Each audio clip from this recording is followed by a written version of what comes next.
Hello everyone. So, I never thought I'd be posting something like this.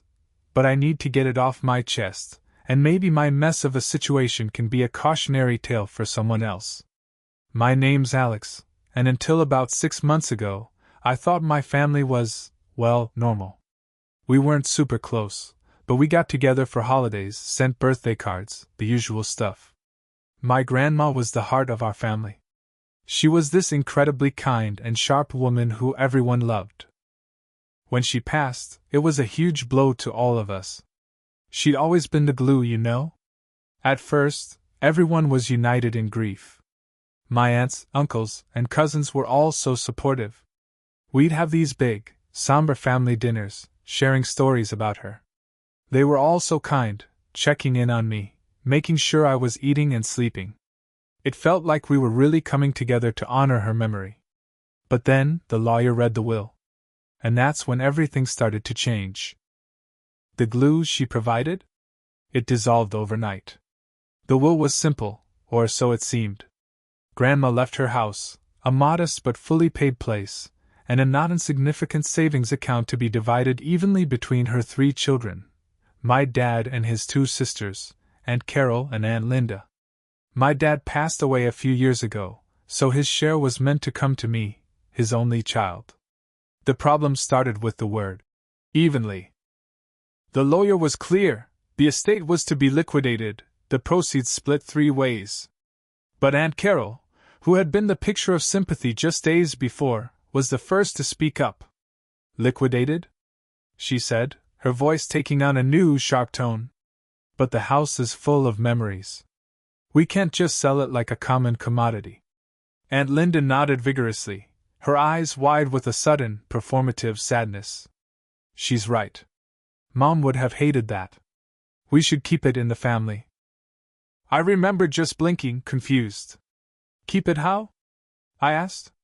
One of us buys the others out. They both looked at me as if I'd suggested we set the place on fire.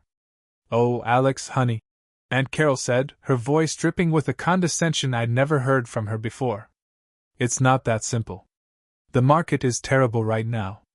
We'd get pennies on the dollar. In the weeks that followed, their concern for the house became an obsession. They started spending a lot of time there. Sorting through things, they said. I was busy with work and trusted them, so I didn't think much of it. But then, the phone calls started. It was always one of them, their voices sweet as honey at first. Alex, sweetie, we were thinking, that china set you always loved?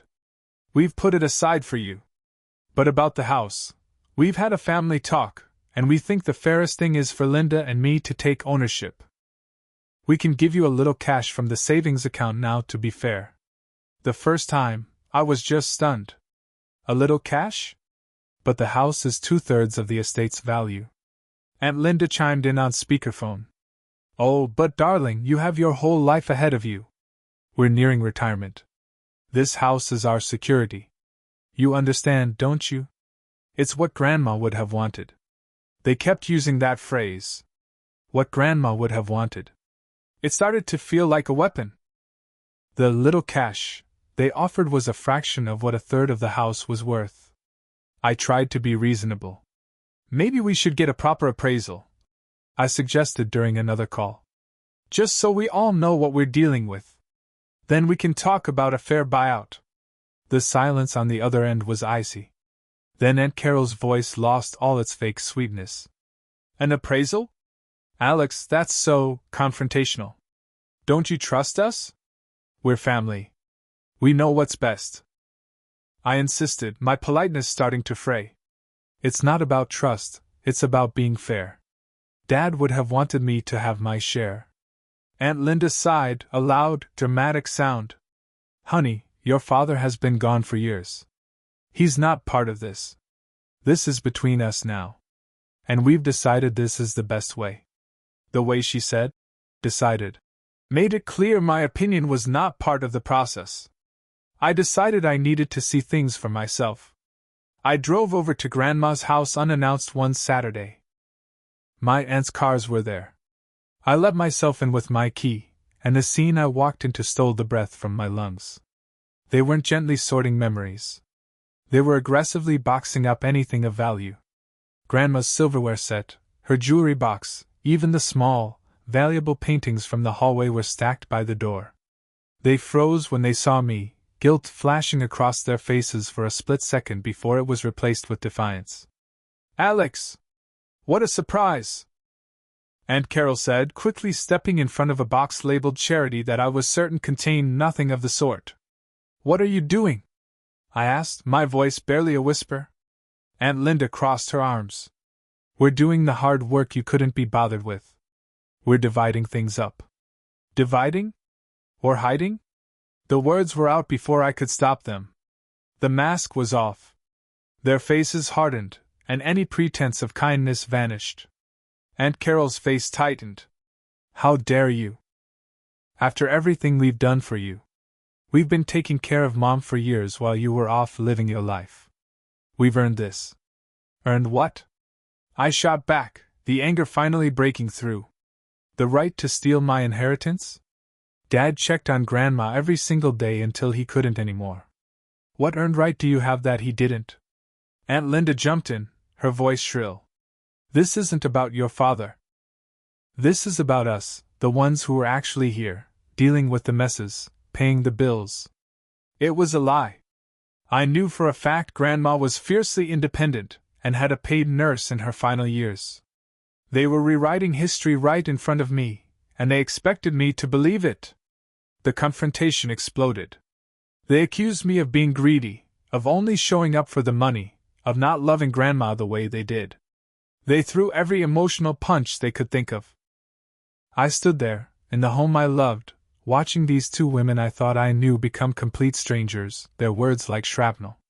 I finally just turned and walked out, my hands shaking too badly to even drive for a good 10 minutes. I sat in my car and cried, hot, angry, betrayed tears. The shock was a physical pain in my chest. How could they do this? How could family turn so ugly, so fast over money? The grief for my grandma got all mixed up with a new, crushing grief for the family I thought I had. It was all just gone. The emotional whiplash was exhausting. One moment I was furious, ready to hire the toughest lawyer I could find. The next, I was just profoundly sad, wishing I could just give them everything if it would make them go back to being the aunts who brought me birthday cake and asked about my job. I felt so alone. I went through the motions at work, but my heart wasn't in it. I'd replay their words over and over. "We've earned this. You're so greedy." Part of me started to believe it.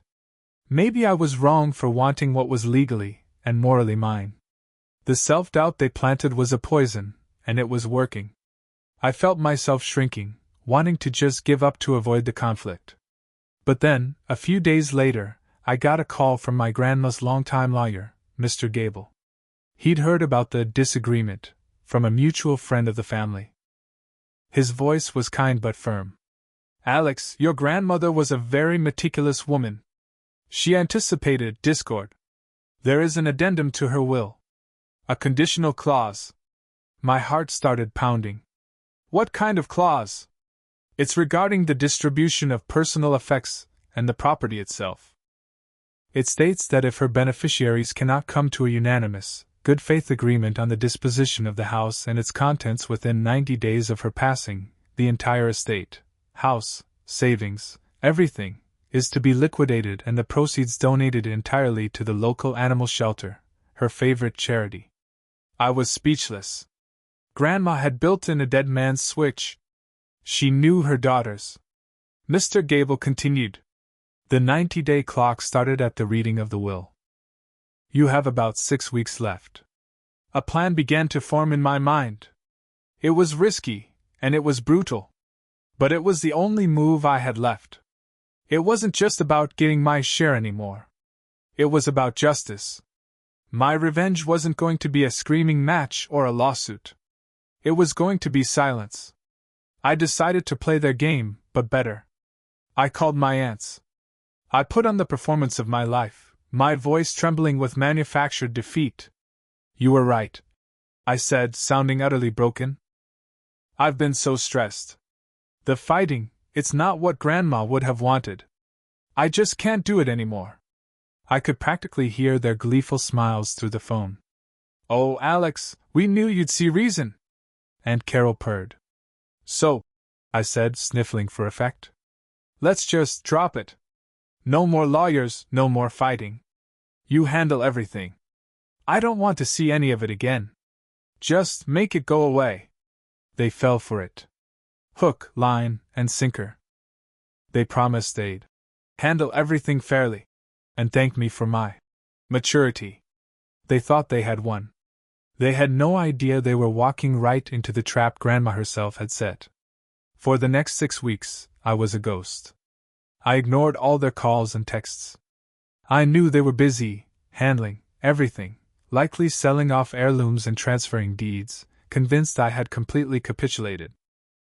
I focused on my life, rebuilding my emotional walls, the anger hardening into a cool, patient resolve. The day before the 90-day deadline, I called Mr. Gable. "It's time," I said simply.